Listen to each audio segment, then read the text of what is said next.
Hello student, welcome to KBS classes. Myself Aslam Khan. कैसे student आप लोग?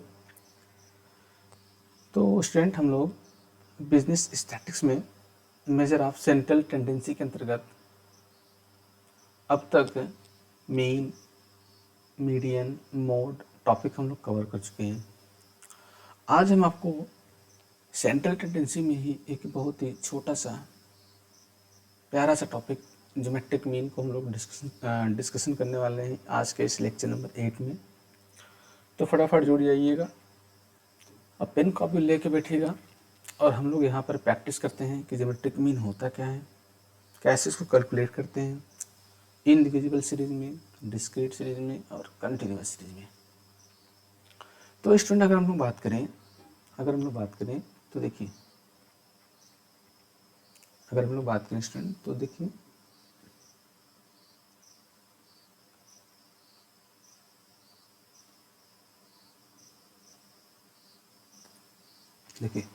आपको मालूम होगा कि ये जो सेंट्रल टेंडेंसी है,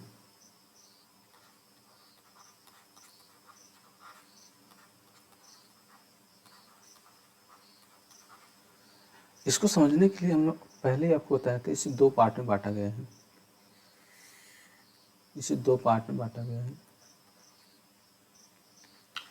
एक हमारा है मैथमेटिकल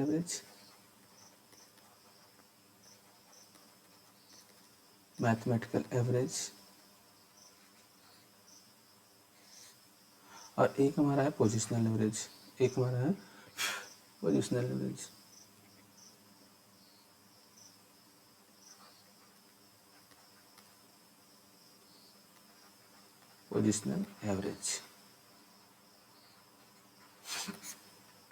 अगर इसको फिर भी हम यहाँ पर मैथमेटिकल एवरेज को बांटे तो इसको तीन पार्ट में बांटा गया था। एक हमारा था मीन बोले तो अर्थमेटिक मीन, इसको हम एक्स बार बोलते हैं। दूसरा हमारा है ज्योमेट्रिक मीन और तीसरा हमारा है हार्मोनिक मीन। इसको तीन पार्ट में बांटा गया था। इसके बाद अगर बात करें स्टूडेंट, इसे भी तीन पार्ट में बांटा गया है, पहला, दूसरा और तीसरा।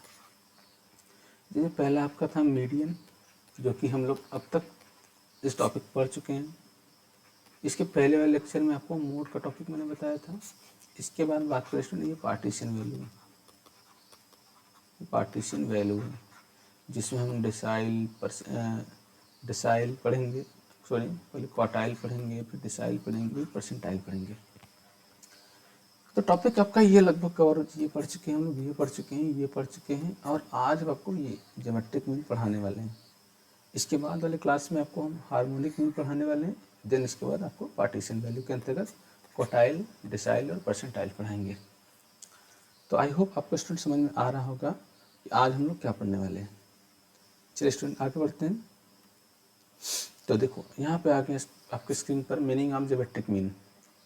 हिंदी में इसको स्टूडेंट बोलते हैं गुणोत्तर माध्य। हिंदी में क्या बोलते हैं? गुणोत्तर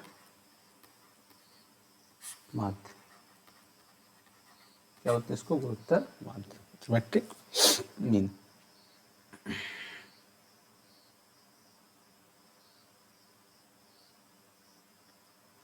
चलिए आइए इस टर्मिनोलॉजी को समझते हैं कि ज्योमेट्रिक मीन होता क्या है। जनरली स्टूडेंट अगर हम लोग बात करें गुणोत्तर माध्य क्या होता है, किसी भी सांख्यिकी श्रेणी में जितने भी हमारे टर्म होते हैं, जितने भी हमारे पद वैल्यू होते हैं, उन सभी के गुणनफल का रूट होता है। उन सभी प्रकार के जो भी पदमूल्य होते हैं उनके गुणनफलों का क्या होता है? रूट होता है। रूट जानते हैं सर, रूट का मतलब क्या? अभी बता रहे हैं रूट का मतलब क्या होता है।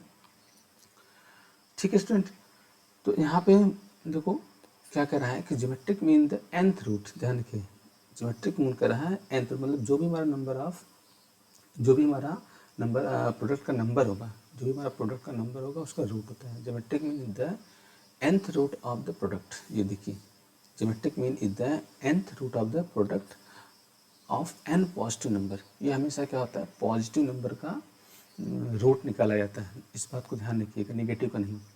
The geometric mean is an alternative to the arithmetic mean। एक प्रकार से ये जो हमारा मीन है, अर्थमेटिक मीन है, उसका क्या है? एक अल्टरनेटिव, एक वैकल्पिक हमारा क्या है? मीन होता है। एक हमारा वैकल्पिक मीन होता है। तो geometric mean is the nth root of the product of n positive number और फिर कह रहा है the geometric mean is a alternative of an arithmetic mean. बस आपको इसके बारे में इतना ही लिखना है। ज्योमेट्रिक मीन के बारे में अगर स्टूडेंट बात करें एग्जाम में तो इसका थ्योरी आता है और सिंपल कोई क्वेश्चन देता है, सिंपल कोई क्वेश्चन देता है, क्योंकि इसमें हम लोग लॉग का यूज करते हैं, लॉग और एंटी लॉग को देखना पड़ता है, इसलिए एग्जाम में इसका मान देना पड़ता है, टेबल का वैल्यू देना पड़ता है, तो इसलिए लॉग और एंटी लॉग बहुत कम आते हैं, लेकिन फिर भी कभी कभी एग्जाम में आ जाते हैं तो हम लोग उसको जान लेते हैं। अगर बात करें इसको डिनोट करते हैं जी एम से। जी का मतलब है ज्योमेट्रिक और एम का मतलब क्या है, मीन। ये ज्योमेट्रिक मीन आपका है। ओके, और प्रश्न कभी कभी आपसे ये पूछता है कोई कि ज्योमेट्रिक मीन का यूज हम लोग कहाँ करते हैं, ज्योमेट्रिक मीन का हम लोग यूज कहाँ करते हैं। जैसे मैं आपसे बात करूँ मीन मतलब अर्थमेटिक मीन की बात करें तो ये मेनली हमारा जो होता है एवरेज निकालने के लिए। क्या होता है स्टूडेंट, एवरेज निकालने के लिए हम लोग मीन का यूज़ करते हैं। बट अगर हम लोग बात करें ज्योमेट्रिक मीन का तो हम लोग यहाँ पर growth of population, growth rate of population, इस बात को ध्यान कीजिए, इसका की पॉइंट है ये ग्रोथ रेट ऑफ पॉपुलेशन। जहाँ पर जनसंख्या का विकास दर का हमें ज्ञात करना है तो वहाँ पर हम लोग हमेशा ज्योमेट्रिक मीन का यूज करते हैं। जहाँ एवरेज निकालना हो मीन का प्रयोग, और जहाँ पे पॉपुलेशन का ग्रोथ निकालना हो वहाँ पर ज्योमेट्रिक मीन का प्रयोग करते हैं। हार्मोनिक मीन का प्रयोग हम आपको हार्मोनिक वाले में बताएंगे, हार्मोनिक मीन का भी यूज कहाँ करते हैं, स्पीड के बारे में, चाल दूरी की बात करने थे तो हार्मोनिक मीन के अंतर्गत आता है। चलिए स्टूडेंट प्लस और आगे समझते हैं कि ज्योमेट्रिक मीन के बारे में होता क्या है। चलिए, how to calculate of geometric mean, ध्यान रखिएगा करा कि how to calculate of geometric mean, geometric mean को कैसे कैलकुलेट करें, कैलकुलेशन ऑफ ज्योमेट्रिक मीन को कैसे कैलकुलेट करते हैं। तो स्टूडेंट अगर हम लोग बात करें, ज्योमेट्रिक मीन निकालने के लिए तो करा है ज्योमेट्रिक मीन का फार्मूला, ज्योमेट्रिक मीन का क्या फार्मूला है, तो यहाँ कह रहा है कि geometric mean equal to root में यानी कि x1, x2, x3, x4 कुछ भी हो सकता है स्टूडेंट, जितनी संख्या दी रही होगी जैसे 1, 2, 3, 4, 5, 6 मतलब इनफाइनाइट तक, वहाँ पर ही आपका n हो जाएगा। मतलब अगर संख्या 2 है तो यहाँ 2 हो जाएगा, 3 है तो यहाँ 3 हो जाएगा, 4 है तो यहाँ 4 हो जाएगा स्टूडेंट, ठीक है। अगर सिंपल अगर बात करें तो ज्योमेट्रिक मीन को कुछ इस तरह से निकालते हैं। ज्योमेट्रिक मीन बराबर क्या होता है, अगर हम लोग उसका निकालेंगे एंटी लॉग, क्या निकालेंगे स्टूडेंट, एंटी लॉग, इसको कह सकते हैं summation log x upon n, इसको ब्रैकेट में कर दीजिए स्टूडेंट। ये फार्मूला हमारा क्या होता है ज्योमेट्रिक मीन का निकालने का, इंडिविजुअल केस का, ठीक है स्टूडेंट। ये फार्मूला किसका है, इंडिविजुअल सीरीज का, इंडिविजुअल सीरीज का, ये इंडिविजुअल सीरीज का फार्मूला होता है। अगर स्टूडेंट बात करें हम लोग अगर इसी का डिस्क्रीट सीरीज और कंटिन्यूस सीरीज निकालेंगे तो यहाँ पर फार्मूला सेम रहेगा, बस यहाँ पर क्या हो जाएगा, यहाँ एफ कर दीजिएगा, यहाँ पर क्या कर देंगे एफ, मतलब फ्रीक्वेंसी जो आप लॉग निकालोगे इस लॉग में फ्रीक्वेंसी से मल्टीप्लाई कर दीजिएगा, सेम फार्मूला आपका रहेगा। मैं ऊपर लिख दे रहा हूँ कि ये फार्मूला किस चीज़ का रहेगा, डिस्क्रीट का रहेगा और कंटिन्यूस का रहेगा, ध्यान रखिएगा। ये कह रहा है एंटी लॉग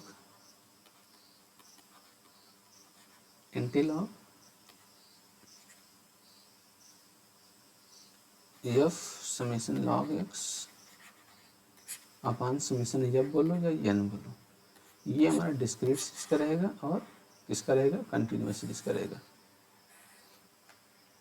ठीक है स्टूडेंट। ये फार्मूला आप नोट कर लीजिए। चलिए और आगे बढ़ते हैं,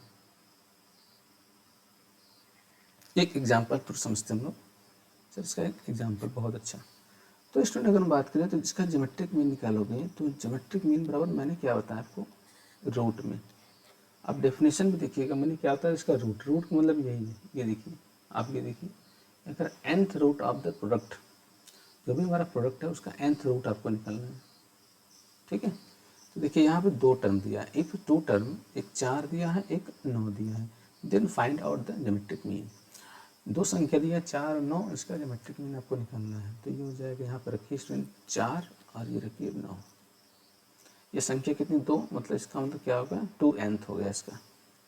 तो अगर इसका ज्योमेट्रिक मीन निकालें स्टूडेंट तो 4 का 9 के साथ मल्टीप्लाई करो, 4 का 9 के साथ तो 36, और आपको मालूम है कि 36 जो होता है वो 6 का स्क्वायर होता है।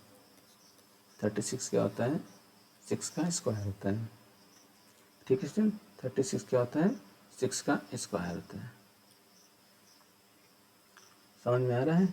चलिए, यही अगर 3 संख्या होती तो यहाँ मैं 3 रखता। चलिए एक स्टूडेंट और लेते हैं, example number 2। If the term is 2, 4, 8 then find out geometric mean. Student अगर एग्जाम में अगर देता भी है क्वेश्चन तो इसी प्रकार देगा, संख्या 2, 3, 4 भी रख सकता है, और ऐसी संख्या देगा जो पूर्ण रूप से कट जाए, जो स्क्वायर के रूप में पूर्ण रूप से कट जाता है। यह आपका 2, 3, आपका 2, 4, 8 है, ये क्यूब हो जाएगा, क्यूब पूर्ण रूप से कट जाएगा। अगर नहीं कटता है तो आपको यहाँ पर निकालना पड़ेगा, स्क्वायर का भी निकालना पड़ सकता है, क्यूब का भी निकालना पड़ सकता है।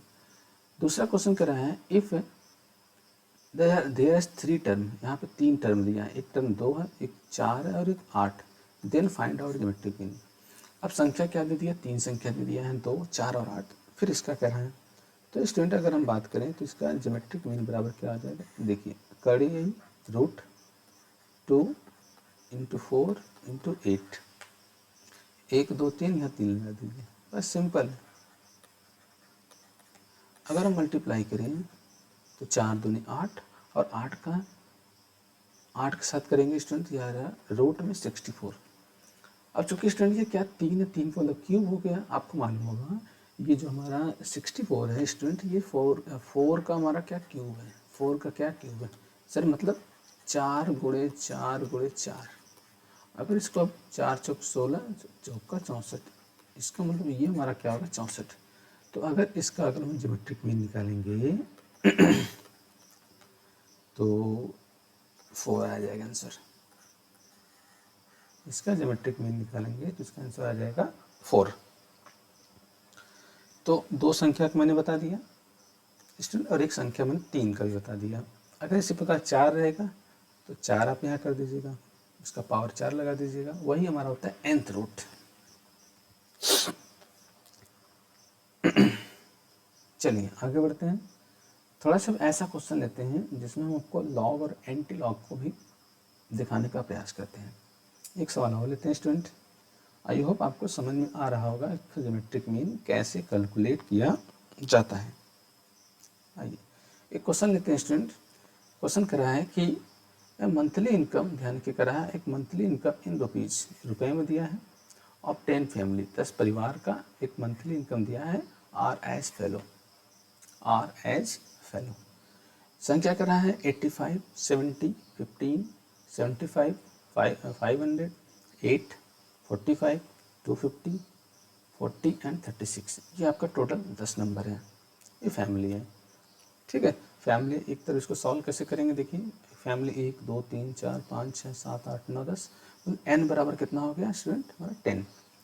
अब जो यहाँ वैल्यू दी है उसको लिख लीजिएगा 85, 70, 15, 75, 500, 8, 45, 250, 40 और 36। अब स्टूडेंट यहाँ पर आपको लॉग का मान निकालना पड़ेगा। क्या निकालना पड़ेगा? समेशन लॉग एक्स, आपको लॉग एक्स निकालना पड़ेगा लॉग के थ्रू। अब स्टूडेंट ये लॉग का मान ये जो दिया है ये आपके टेबल में दिया रहता है, ये आपका मान टेबल में रहता है। यहाँ पे क्या लगता है n-1, n-1 का कॉन्सेप्ट लगता है। संख्या कितनी है? 2 है, तो n बराबर क्या आ जाएगा 2 - 1, इसलिए यहाँ 1 लगता है। ये पहले 1 को समझिएगा, यहाँ भी 2 डिजिट में है 1, यहाँ भी 1, यहाँ भी 2 डिजिट में है 1। अब स्टूडेंट यहाँ देखिए 500 है, ये कितना है 3 डिजिट, तो ये क्या हो गया 3 - 1, यहाँ क्या हो जाएगा 2, तो यह 2 लग गया पहले। अब 8 में क्या हो जाएगा स्टूडेंट n-1, 1 - 1 बराबर क्या हो जाएगा यहाँ पर 0 लग गया। ये 2 डिजिट में है तो 1 लग जाएगा, 3 डिजिट में है तो 2 लग जाएगा, 4 डिजिट में है तो यहाँ 4 नहीं 40, 2 डिजिट में है तो 1 लग जाएगा, और यहाँ पे 2 डिजिट में 36 है तो 1 लग जाएगा।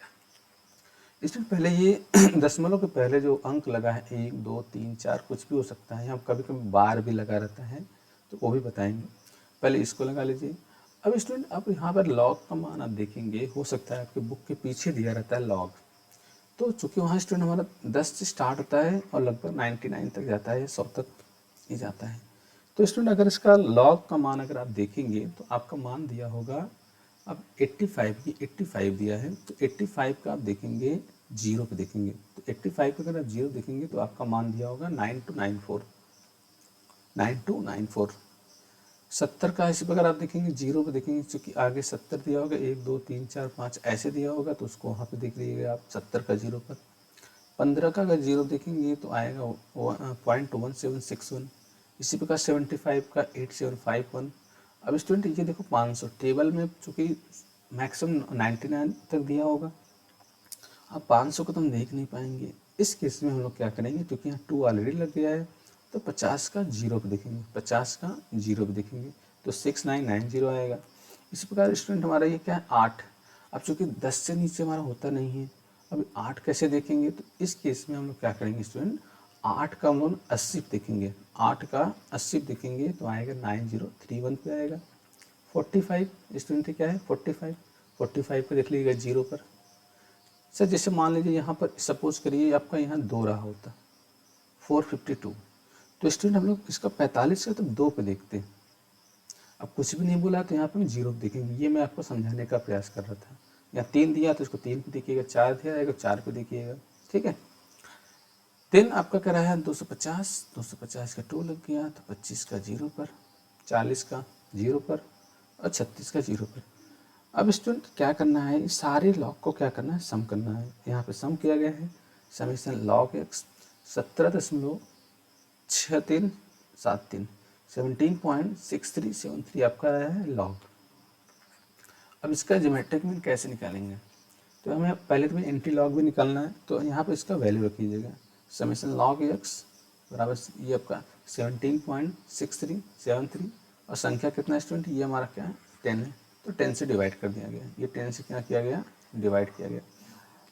अगर स्टूडेंट अगर 10 से इसको डिवाइड करोगे तो पॉइंट यहाँ लग जाएगा, तो आपका आंसर आ जाएगा 1.7637, ये आ जाएगा 1.7637। अब स्टूडेंट इसका हमें क्या निकालना है, इसका क्या निकालना है हमें एंटी लॉग निकालना है। इसका हमें क्या निकालना है स्टूडेंट, हमें क्या निकालना है इसका एंटी लॉग निकालना है। अगर इसका एंटी लॉग निकालेंगे तो देखिए ये आप कैसे देखोगे, अब देखो एंटी लॉग इसका एक और दिया होगा, लॉग के जस्ट बगल में एक एंटी लॉग का टेबल दिया होगा, तो एंटी लॉग का हम लोग क्या करेंगे, देखो यहाँ पे देखेंगे, चूँकि वहाँ मान जो दिया होगा स्टूडेंट वो पॉइंट से दिया होगा, 0.11 ऐसे आपका 99 तक दिया होगा, तो 0.76 76 0.76 का 3 पे देखेंगे और फिर 7 पे देखेंगे, ठीक है स्टूडेंट 3 पे देखेंगे और 7 पे देखेंगे। टेबल का मान एक्चुअली दिया नहीं, अगर दिया रहता तो मैं आपको दिखाता, दिया है नहीं इसलिए थोड़ा सी दिक्कत हो रही है। जैसे स्टूडेंट अगर हम बात करें, मैं आपको बताने का प्रयास करूं तो 76 का आपको 3 पे देखना है, 76 का आपको 3 पे देखना है, 76 का आप क्या 3 देखेंगे, फिर उसके बगल में और कॉलम दिया होगा मेन डिफरेंस, वहाँ पे आपको 7 पे देखना है, वहाँ पे आपको क्या देखना है स्टूडेंट 7 पे देखना है, तो वहाँ पे आप 7 देख लीजिएगा। इस तरह से आप सारे मान को क्या करेंगे जोड़ देंगे, तो 0.76 का 3 पे देखेंगे, 0.76 का 3 पे देखेंगे। चलिए मैं आपको स्टूडेंट बता ही देता हूँ। अच्छा देखिए ये 0.7637, अब 0.76 को 3 पे देखिएगा, 0.76 अब टेबल अगर आप देखेंगे तो आपका ये आया होगा 5794। ध्यान रखिए स्टूडेंट, अब एंटी लॉग का टेबल देखिए, एंटी लॉग लॉग नहीं एंटी लॉग 5794 दिया होगा। फिर अब यहाँ क्या बच रहा है 7, 7 को कहाँ देखेंगे मीन डिवीजन पे देखेंगे, 7 को कहाँ देखेंगे मीन डिवीजन, और 7 को अगर मीन डिवीजन पे चेक करेंगे तो स्टूडेंट ये आपका 9 दिया है, क्या दिया है यहाँ 9, ये हो गया 3 9 1 10 7 1 8 और ये हो गया 8, तो ये हो गया 5803। देखिए आ गया ना 5803। अब ये यहाँ n+1 लग जाएगा, n+1 इसका मतलब 2 अंक पे दशमलव, इसलिए यहाँ पे राइट साइड से यहाँ पे 2 अंक पे दशमलव लगा देंगे। इस तरह से आपका ये ज्योमेट्रिक मीन निकल गया। हो सकता है स्टूडेंट आपको ये समझ में कम आया होगा। चलिए कैसे हम लोग देखें फिर उसका डिवाइड करके एंटी लॉग। तो अगर स्टूडेंट इस तरह से कोई प्रॉब्लम है इस तरह से कोई आपको प्रॉब्लम है तो कमेंट करके बताइएगा। नेक्स्ट क्लास में मैं आपको टेबल का मान दे देता हूँ, टेबल कैसे देखा जाता है, ये सारी चीज़ आपको हम बताने का प्रयास करते हैं। तो आई होप आपको स्टूडेंट कुछ अगर आपको थोड़ा बहुत समझ में आया होगा तो जान लीजिएगा, इतना बहुत है आपके लिए जियोमेट्रिक मीन के केस में। और अगर आप और अगर आप पढ़ना चाहते हैं, और अगर आप चाहते हैं कि लॉग को और विस्तार से बताया सर कैसे देखा जाता है, तो कमेंट करिए, तो मैं आपको आगे भी बताऊंगा नेक्स्ट क्लास में कि कैसे इसको देखते हैं, टेबल का मान क्या होता है, लॉग और एंटी लॉग कैसे हम लोग देखते हैं स्टूडेंट। तो स्टूडेंट कैसा लगा आज का लेक्चर प्लीज़ बताइएगा। ठीक है स्टूडेंट, प्लीज़ बताइएगा। चैनल पहली बार है तो लाइक करिए, शेयर करिए दोस्तों के साथ। ठीक है स्टूडेंट, मिलते हैं नेक्स्ट क्लास में। ओके, तब तक आप सभी को थैंक यू।